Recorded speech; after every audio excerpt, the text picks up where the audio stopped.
How Canadians govern themselves. There are three key facts about Canada's system of government. Our country is a federal state, a parliamentary democracy, and a constitutional monarchy. Caption: Image of Queen Elizabeth II during the opening of the Parliament in 1957. Image of the Parliament Hill in Ottawa. Federal state. There are federal, provincial, territorial, and municipal governments in Canada. The responsibilities of the federal and provincial governments were defined in 1867 in the British North America Act, now known as the Constitution Act, 1867. In our federal state, the federal government takes responsibility for matters of national and international concern. These include defense, foreign policy, interprovincial trade and communications, currency, navigation, criminal law, and citizenship. The provinces are responsible for municipal government, education, health, natural resources, property and civil rights, and highways. The federal government and the provinces share jurisdiction over agriculture and immigration. Federalism allows different provinces to adopt policies tailored to their own populations and gives provinces the flexibility to experiment with new ideas and policies. Every province has its own elected legislative assembly, like the House of Commons in Ottawa. The three northern territories, which have small populations, do not have the status of provinces, but their governments and assemblies carry out many of the same functions. Parliamentary democracy. In Canada's parliamentary democracy, the people elect members to the House of Commons in Ottawa and to the provincial and territorial legislatures. These representatives are responsible for passing laws, approving and monitoring expenditures, and keeping the government accountable. Cabinet ministers are responsible to the elected representatives, which means they must retain the confidence of the House and have to resign if they are defeated in a non-confidence vote. Parliament has three parts: the sovereign, a queen or king, the Senate, and the House of Commons. Provincial legislatures comprise the lieutenant governor and the elected assembly. In the federal government, the Prime Minister selects the cabinet ministers and is responsible for the operations and policy of the government. The House of Commons is the representative chamber made up of members of Parliament elected by the people, traditionally every 4 years. Senators are appointed by the Governor-General on the advice of the Prime Minister and serve until age 75. Both the House of Commons and the Senate consider and review bills, which are proposals for new laws. No bill can become law in Canada until it has been passed by both chambers and has received royal assent, granted by the Governor-General on behalf of the sovereign. Living in a democracy, Canadian citizens have the right and the responsibility to participate in making decisions that affect them. It is important for Canadians aged 18 or more to participate in their democracy by voting in federal, provincial, or territorial and municipal elections. The following are the steps for the legislative process in Canada, or how a bill becomes law. Step 1 is called first reading. The bill is considered read for the first time and is printed. Step 2 is called second reading. In this step, members debate the bill's principle. Step 3 is the committee stage. At this stage, committee members study the bill clause by clause. Step 4 is the report stage. At this stage, members can make other amendments to the bill.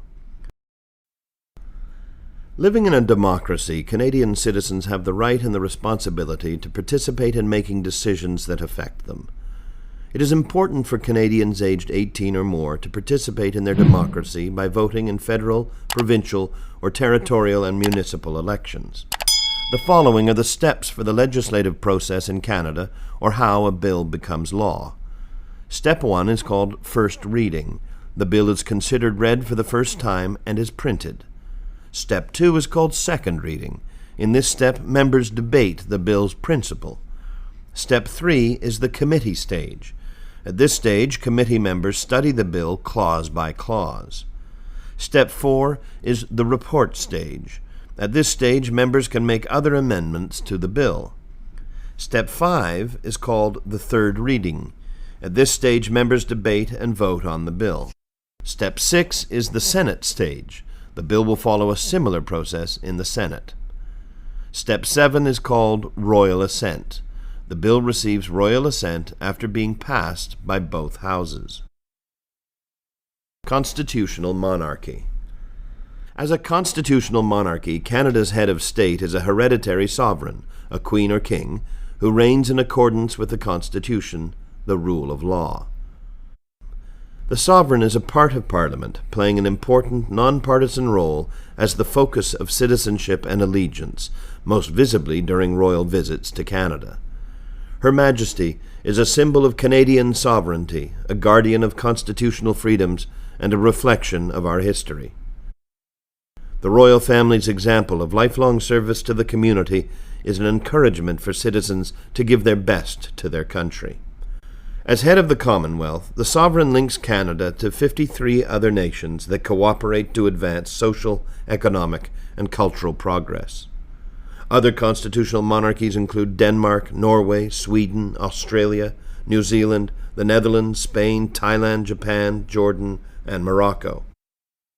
There is a clear distinction in Canada between the head of state, the sovereign, and the head of government, the Prime Minister, who actually directs the governing of the country. The sovereign is represented in Canada by the Governor-General, who is appointed by the sovereign on the advice of the Prime Minister, usually for 5 years. In each of the 10 provinces, the sovereign is represented by the Lieutenant Governor, who is appointed by the Governor-General on the advice of the Prime Minister, also normally for 5 years. The interplay between the 3 branches of governments, the executive, legislative, and judicial, which work together but also sometimes in creative tension, helps to secure the rights and freedoms of Canadians. Each provincial and territorial government has an elected legislature where provincial and territorial laws are passed. Depending on the province or territory, the members of the legislature are called members of the Legislative Assembly, or MLAs, members of the National Assembly, or MNAs, members of the Provincial Parliament, or MPPs, or members of the House of Assembly, or MHAs.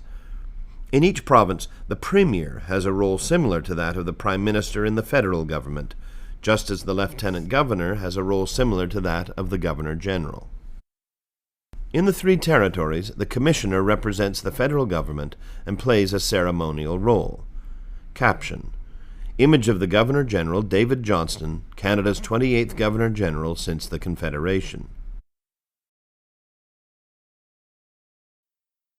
Canada's system of government. Parliament is comprised of 3 elements: the sovereign, who is represented in Canada by the Governor-General, the Senate, which is appointed on the Prime Minister's recommendation, and the House of Commons, which is elected by voters. The 3 branches of government are the executive branch, the legislative branch, and the judicial branch. The executive branch consists of the Prime Minister and the Cabinet. The legislative branch consists of the Parliament. The judicial branch consists of the different levels of courts in Canada. At the highest level, there is the Supreme Court of Canada, which consists of 9 judges that are appointed by the Governor-General. The Federal Court of Canada and the provincial courts are also part of the judiciary.